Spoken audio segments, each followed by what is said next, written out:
c'est d'empêcher, depuis le début, je pense que c'est ça les véritables objectifs stratégiques des Américains, c'est empêcher la coopération de l'Allemagne et la Russie.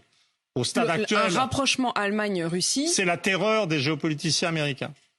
Mais ça va rater, parce que la guerre va finir par cesser. Si je vous comprends bien, la Russie va finir par gagner. Mais c'est pas la Russie qui gagne, c'est l'Occident qui perd, et c'est la réalité qui va gagner. La réalité, c'est que on n'est pas à l'époque de la guerre de 14. À l'époque de la guerre de 14, ou à la veille de la guerre de 14, on était dans un monde de nations en expansion démographique.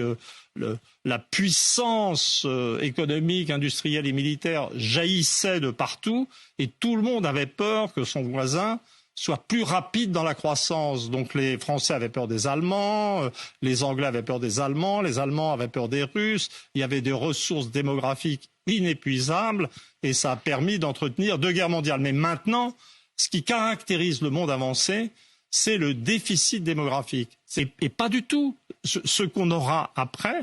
C'est-à-dire qu'une fois que, alors là je le dis franchement, honnêtement, que les États-Unis auront accepté de se retirer de leur empire, de l'Eurasie, de toutes ces régions où ils entretiennent les conflits, qu'allons-nous devenir quand les États-Unis ne nous protégeront plus? Mais vous dites qu'il ne se passera rien. Mais pas du tout. On sera en paix. Oui. On sera en paix. Mais la meilleure chose qui pourra arriver à l'Europe, c'est la disparition des États-Unis.